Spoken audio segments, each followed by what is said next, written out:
प्यारे साथियों नमस्कार। स्वागत है आप सभी भाई बहनों और मित्रों को हमारे इस यूट्यूब चैनल संध्या साइंस क्लासेस पर।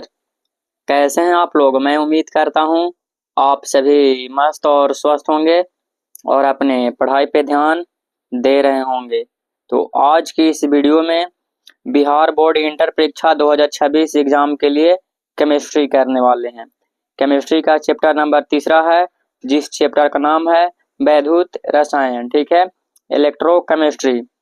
तो इसको मेरे भाई लोग बिल्कुल आसान भाषा हम लोग समझेंगे। ये पार्ट 1 है। ठीक है, यानी कि आज ही आप लोग का इलेक्ट्रोकेमिस्ट्री मेरे भाई लोग वैद्युत रसायन शुरू हो रहा है। इससे पहले आप लोग का केमिस्ट्री का चैप्टर नंबर 1 ठोस अवस्था यानी कि सॉलिड स्टेट, और दूसरा नंबर चैप्टर विलयन यानी कि सॉल्यूशन का ऑब्जेक्टिव, सब्जेक्टिव, लघु उत्तरीय प्रश्न, दीर्घ उत्तरीय प्रश्न, बेसिक जानकारी सब चीज कंप्लीट करा दिए थे। तो जो भाई बहन लोग नहीं देखे हैं तो प्लीज उसे आप लोग जरूर देख लीजिएगा। तो आज हम लोग नए चैप्टर की शुरुआत कर रहे हैं बिहार बोर्ड इंटर परीक्षा 2026 एग्जाम के लिए वैद्युत रसायन। तो चलिए पार्ट 1 है, इसको हम लोग अच्छे से समझते हैं। तो कक्षा 12वीं रसायन यानी कि केमिस्ट्री, अध्याय 3 है वैद्युत रसायन इलेक्ट्रोकेमिस्ट्री। पार्ट 1 है बेसिक जानकारी मेरे भाई बहन लोग। ठीक है, तो सबसे पहले मेरे भाई लोग परिभाषा इसका समझिए। डिफिनेशन यानी कि परिभाषा, वैद्युत रसायन क्या है? वैद्युत रसायन चैप्टर हम लोग को पढ़ना है, तो वैद्युत रसायन क्या है, डिफिनेशन सबसे पहले इसका ही समझिए।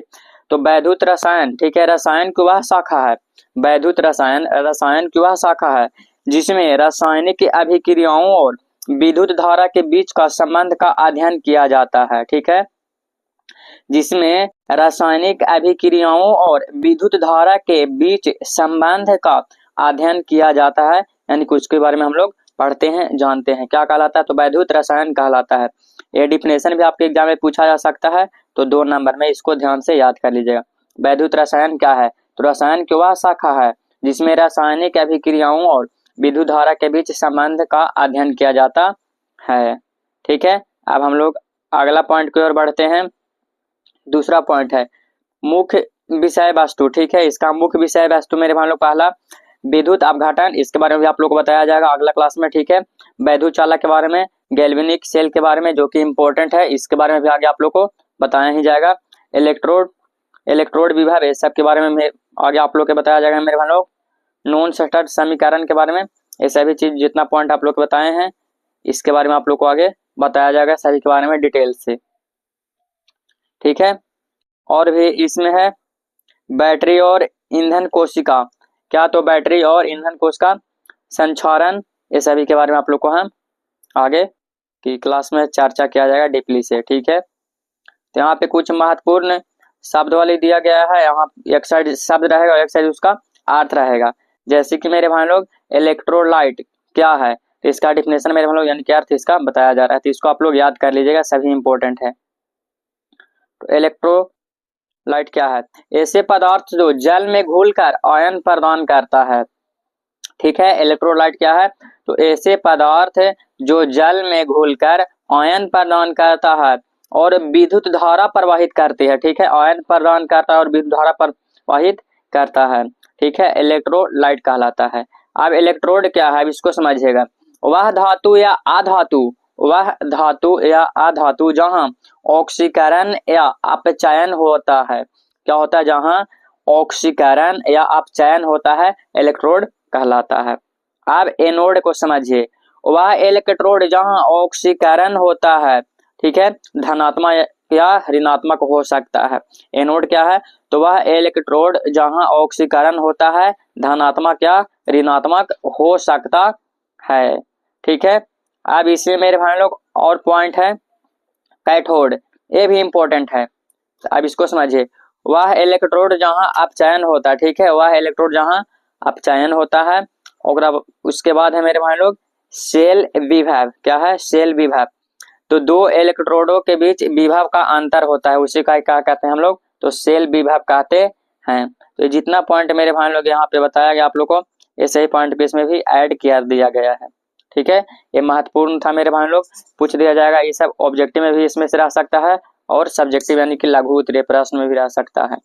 इस प्रकार से मेरे भाई लोग पूछ दिया जाएगा कि एनोड क्या है। ठीक है, एनोड क्या है? या पूछ दिया जाएगा इलेक्ट्रोलाइट क्या है, ये सब पूछ दिया जा सकता है। ठीक है, तो सभी का डेफिनेशन आप लोग को डीपली से दे दिए।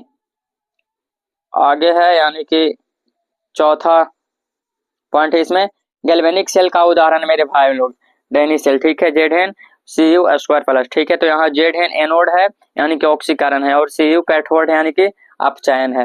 ठीक है, तो ये मेरे भाई लोग इसका पार्ट 1 था यानी कि बेसिक जानकारी आप लोग को दिया गया है, यानी कि इसका डिफिनेशन बताया गया। और जो महत्वपूर्ण बिंदु था मेरे भाई लोग, इलेक्ट्रोलाइट, इलेक्ट्रोड, एनोड, कैथोड और सेल विभव, ये सभी के बारे में आप लोग को बताया गया।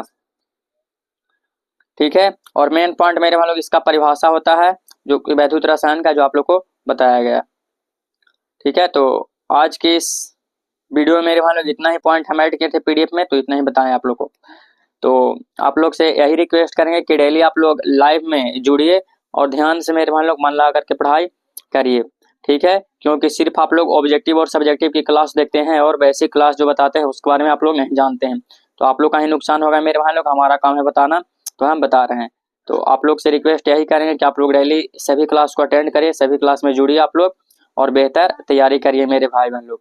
तो आज की इस वीडियो में इतना ही। वीडियो पसंद आई हो तो लाइक करिए, और हमारे चैनल पे नए होंगे तो सब्सक्राइब जरूर कर लीजिएगा, और इस वीडियो को आप अपने मित्रों तक जरूर शेयर करिएगा।